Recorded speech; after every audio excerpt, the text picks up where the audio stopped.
Welcome to the Old Time Radio Westerns. I'm your host, Andrew Rhynes, and let's get into this episode.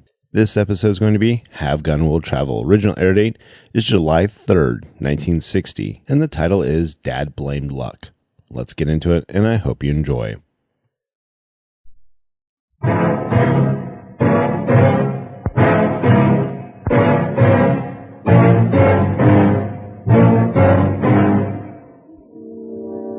If I had used good judgment, I wouldn't have taken this job in the first place.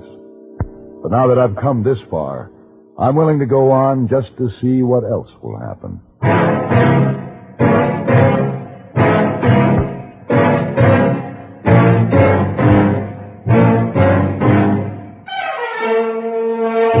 Have Gun Will Travel. Starring Mr. John Dehner as Paladin. San Francisco, 1875. The Carlton Hotel, headquarters of a man called Paladin.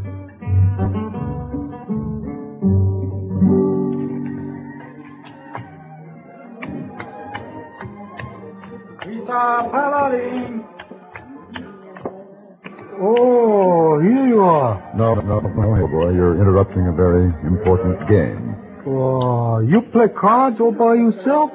I play solitaire, all by myself. Oh, solitaire. This game of luck? His game of luck that becomes game of skill. In the proper hands, Heyboy. Wait a minute. I bet you can't beat it. Who, may I ask, are you? Well, I'm the first Gentlemen, please. One at a time. Now, if you're determined to interrupt my game, let's do it with as little fuss as possible. Now, Heyboy. This gentleman come to desk, Mr. Paladin. Ask if I know who you are. I'll bring him here to you. I see. And you, sir? Well, my name is Howard, Mr. Paladin. Jamie Howard. Say, why don't you ought to play that black 7 on that red 8 you got there. Well, this particular game has been temporarily suspended, Mr. Howard. At least until I find out just what your business might be. My business? Right, yeah. Oh, yes. Well, you mean, why do I want to see you? That's what I mean. Well, sir, it is about my gold mine. I lost it. Yeah, I heard about you, and I figured maybe you're the man to help me get it back. You lost a gold mine? Well, not exactly. I know where it is, all right. I know where it is, but when I began to hit pay dirt, a feller swindled me out of it and had me run off of my claim. I see. Just where is this gold mine? Up back at Columbia, near a place called Yankee Hill. Columbia? Those mines were worked out years ago. Oh, give you 5 to 1 they weren't. Not all of them. No, sir. Here, take a look at this. That's gold, all right. Bet your life it is. That's why they stole her. I snuck back and took these out of the mine after. Figured maybe you wouldn't believe me. Oh, I can pay you all right. I can play you plenty once I get my mine back. I see. Mr. Howard, I think you have just made a deal. Well, good. I'm thankful that you're willing to help. Well, Heyboy, what do you think? Oh, Mr. Paladin, why don't you play black 7 on red 8 like Mr. Howard say?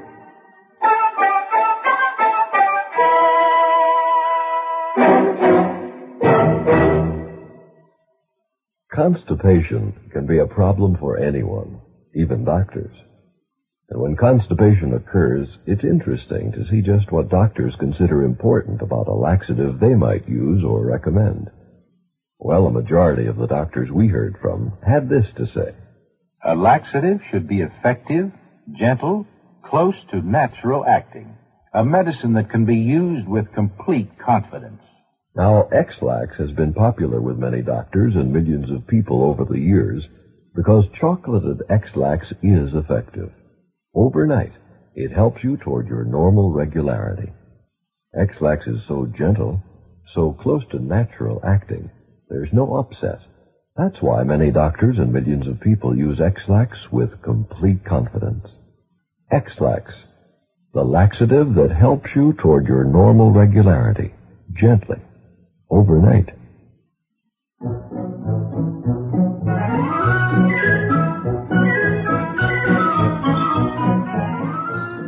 We got an early start the next morning. Early, but not altogether bright.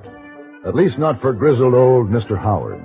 He looked like he'd spent the night taking in the sights of San Francisco. I'd seen his type before. Prospectors in from the hills looking strangely out of place among the gaslights and horse cars of a modern city. We had a long ride ahead of us, and I saw to it we covered as much ground as possible. Howard didn't have much to say until about noon, when we pulled up alongside a little stream to let our horses drink. Oh, my doggy. I'm right glad to rest a spell, Paladin. Yeah, the horses are, too, Mr. Howard. If we're going to reach Columbia, we can't run them into the ground. No. Hey, you hear that? Oh, hear what? Hey, that bird. I'll give you 3 to 1. That's a Papa Robin bringing some food home for the young'un. You will, huh? Yeah, you want to bet? Nope. You better save your gold, Mr. Howard. You might need it. Yeah. I meant to talk to you about that.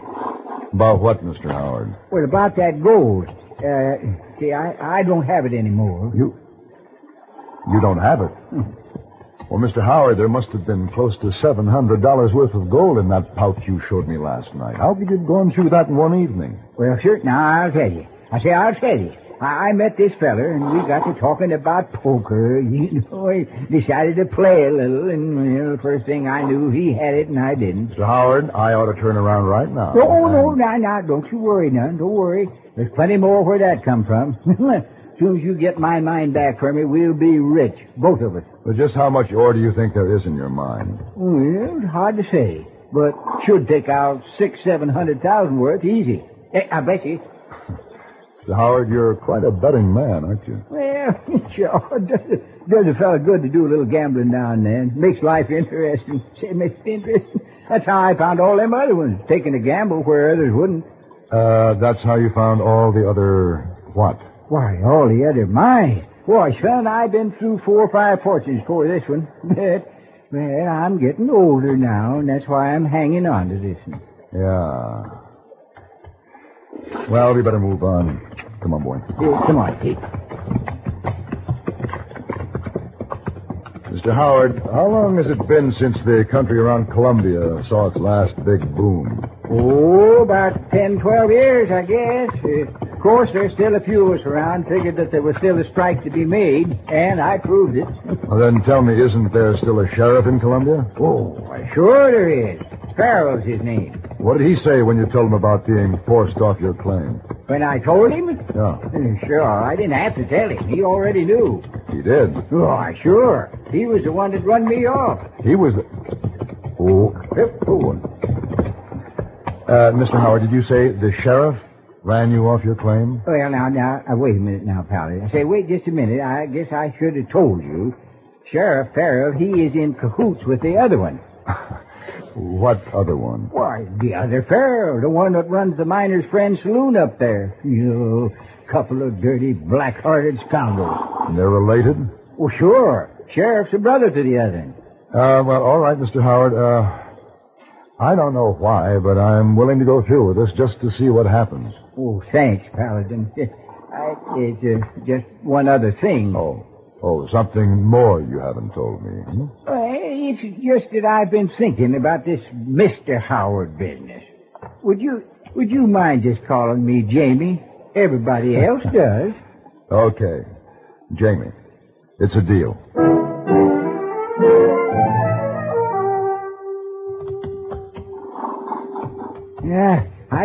I don't know, Paladin. Might be we shouldn't have rode right into town like this.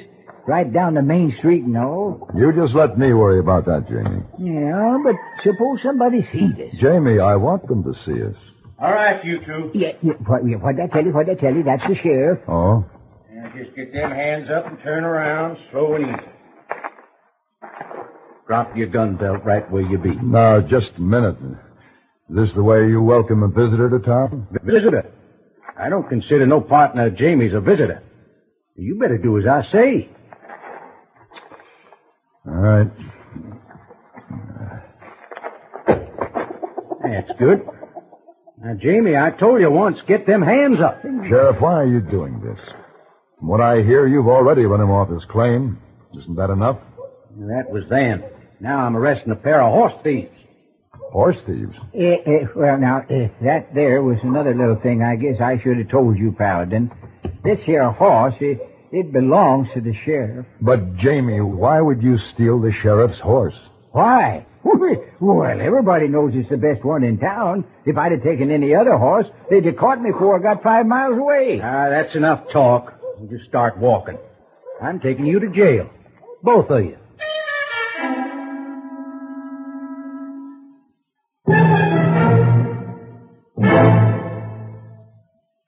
So long. Have a nice trip. Don't forget to phone. Wherever you go this summer, go first by long distance. Excuse me, can you tell me where the Conleys live? Yes, in the White House at the end of the block, on the right. But I'm not sure they're home. Oh, we called them long distance. They're expecting us. Thank you. A long-distance call to friends you plan to visit this summer makes good sense. It will save you driving miles and miles, then finding no one at home. Call ahead to make sure of reservations, too. Wherever you go, go first by long distance. Rates are low. Why not call now?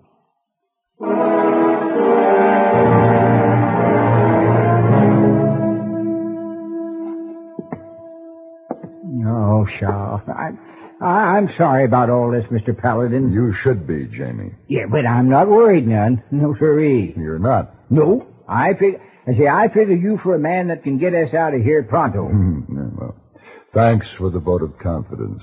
Well, anything I can do to help, just let me know. No, I think you've done just about enough, Jamie. Well, it isn't like I really stole the sheriff's horse, you know. I brung her back, didn't I? He's got her tied up in the stable out and back right now, ain't he?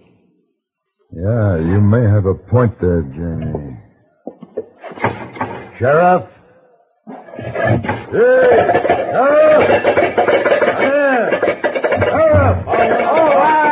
All right, stop that noise. Have you know I run a peaceable jail. Sheriff, I think maybe we can make a deal. The only deal you'll be making's with a rope. After a fair trial, of course. Horse thievery's a hanging offense. Now, listen to me for a minute. In a way, you're responsible for all this.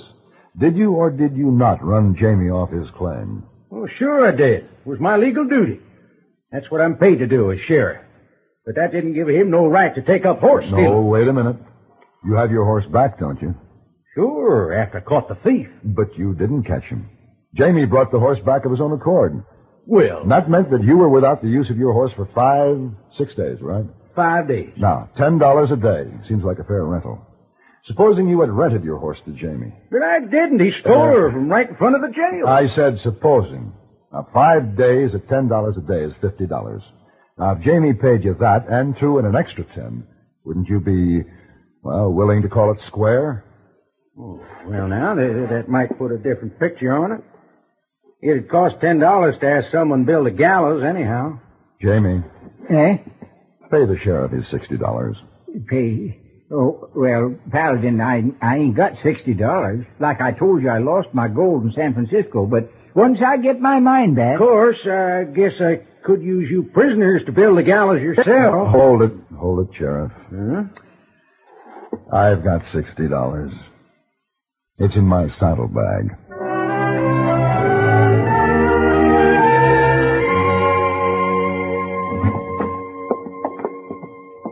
Hey, this is a mighty nice room. Oh, I didn't know this hotel was so nice. All right now, Jamie.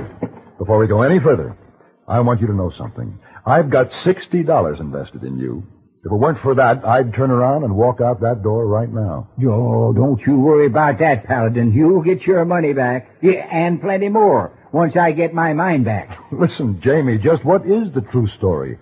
The sheriff said it wasn't yours. Oh, it's them Farrells. It's them Farrells. They're all alike. The sheriff and the other one that runs the saloon with them crooked games. What crooked games? Why, them card games with the crooked dealing. Oh, I've seen that dealer slipping cards off the bottom of the deck. I know. Yeah, and then when they found out from the man at the essay office just how rich my strike really was... That's how you lost your mind? In a crooked card game? That is how I had it stolen. Yeah, they made me sign it over to them. And then the sheriff come around and run me off. Yeah, that's why I come for you, to get it back for me. But, Jamie, if you knew the card game was crooked, why did you get in it? Why didn't I get... Well, now, that is a silly question. 'Cause there ain't no other place around here to gamble. That's why. Somehow I had to get away from Jamie Howard. I went downstairs and started to walk up Main Street, and then I noticed across the street the Miner's Friend Saloon, F. Farrell, proprietor. I decided to talk to Mr. Farrell about those card games of his.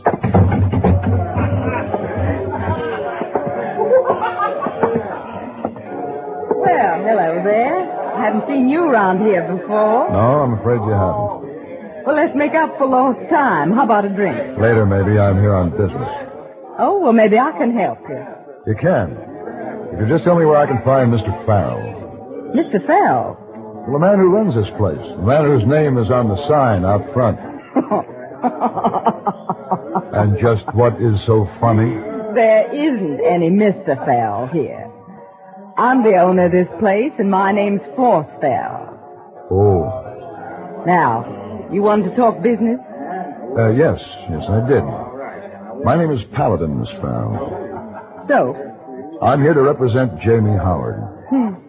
Well, Jamie, I haven't seen him around for a while. He's been living kind of high since he struck it rich, hasn't he? But that's all over now, isn't it?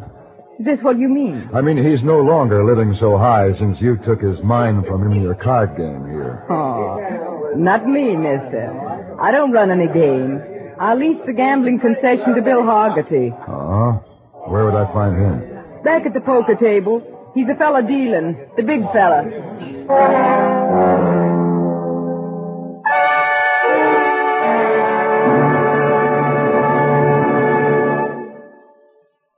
And now, here are Edgar Bergen and Charlie McCarthy. Charlie, where have you been? Well, it's a long story, Bergen. Remember, you said you wanted the car lubricated. I said I wanted a Guardian maintenance lubrication. Like all Chevrolets, Pontiacs, Oldsmobiles, Buicks, Cadillacs, and Chevy and GMC trucks. Our car deserves the best of service. And that means Guardian maintenance at our dealer service department. Yes, well, I drove our car to our dealers without an accident. Oh? Most of the way. Charlie, where's the car now? It's on Main Street between 4th and 5th. Is it closer to 4th or 5th? It's all the way from 4th to 5th. All right, young man, you're going to get it now. I'm only kidding, Bergen. It's just a scratch fender. Our dealers' GMP mechanics have already got it looking like new again. It's part of their quality appearance service. Shall I still meet you in the woodshed? You drove the car without permission. It's the woodshed. And I'll see you there as soon as I phone the dealer. Well, take your time. If you're not there in 10 minutes, I'll start without you.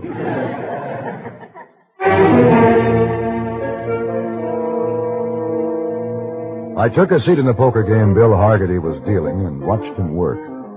He didn't look like the typical card sharp. He was big enough to scare most men by his size alone.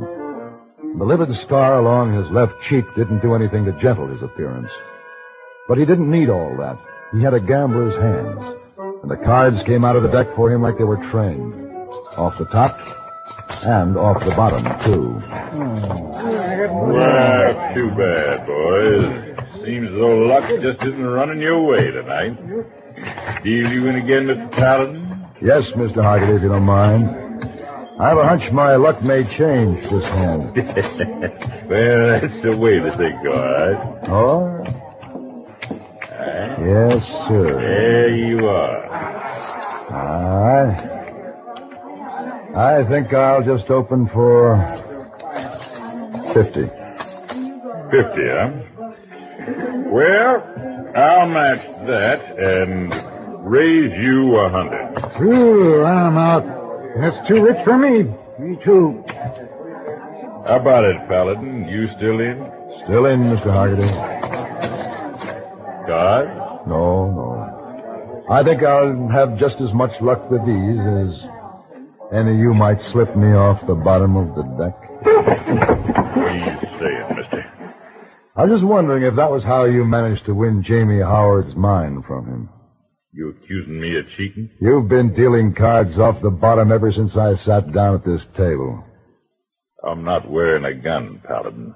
And if you were... Well, I'll be happy to leave mine right here on the table, Mr. Hargety.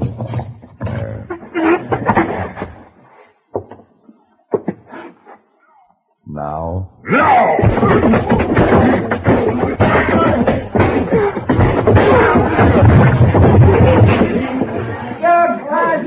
You got him, Paladin. Here, you got him, boy. Jamie, where'd you come from? Didn't think I was going to miss the fun, did you? You were right about the game. It was crooked. Let me have that beer, will you? Yes. All right, Haggerty, you want any more? No, I had enough. Where's the deed to Jamie's mine? My pocket. There you are, Jamie. While Haggerty had the deed, he was within his legal rights to have Sheriff Farrell run you off the claim. I'll see that he signs it back over to you. I'll take that paper if you don't mind, Mr. Paladin. You what? Yeah. Might as well give it to her. What's this all about? Well, Paladin, I'll tell you now. You'll tell me what? What he's trying to say, Mr. Paladin. I offered him 10,000 cash against his mine that you'd win the fight. And you bet against me? Well, Paladin, that was an awful good bet. And look at the size of him laying there. Jamie. Huh? Well, now, don't you worry none about your money. Jamie. You'll get it just as soon as I find me another mine. Jamie. No, I give up.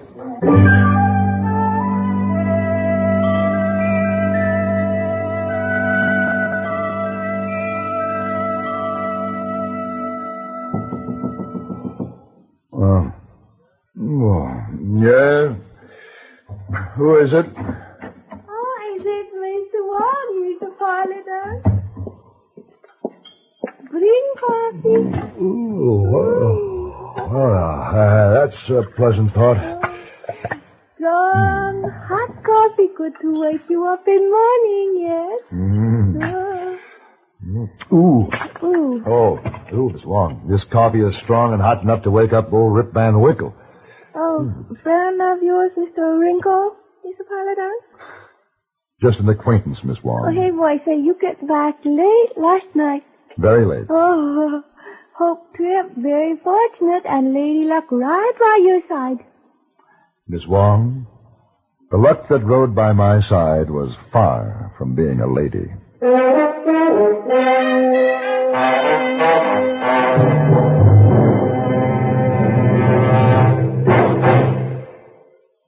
Pepsi-Cola refreshes without filling. Why? Because it's truly light. Charlie, you're forgetting something. Wait, Kay, there's more. Yes, ice-cold Pepsi is the delicious refreshment that goes great at a picnic or a party. But, Charlie... And Pepsi goes fast. People like it, so keep plenty handy. There. Oh, you did fine. Except for one thing. Well, I mentioned lightness and how Pepsi refreshes and how fast it goes. You left out a Pepsi sociability. You know the Be Sociable song. But, Kay, I can't sing. I can. Listen. Be sociable, look smart, keep up to date with Pepsi. Drink light, refreshing Pepsi. Stay young and fair and debonair. Be sociable, have a Pepsi. Well, at least I can say this. Pick up an extra carton of Pepsi today. Please do.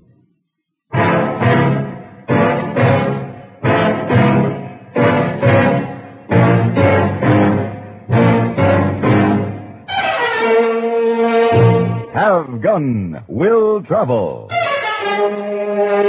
Created by Herb Meadow and Sam Rolfe, is produced and directed in Hollywood by Frank Paris and stars John Dehner as Paladin, with Ben Wright as Heyboy and Virginia Gregg as Miss Wong. Tonight's story was specially written for Have Gun Will Travel by Gene Webster. Featured in the cast were Forrest Lewis, Barney Phillips, Virginia Christine, and Jack Moyles. This is Hugh Douglas inviting you to join us again next week when CBS Radio presents Have Gun Will Travel.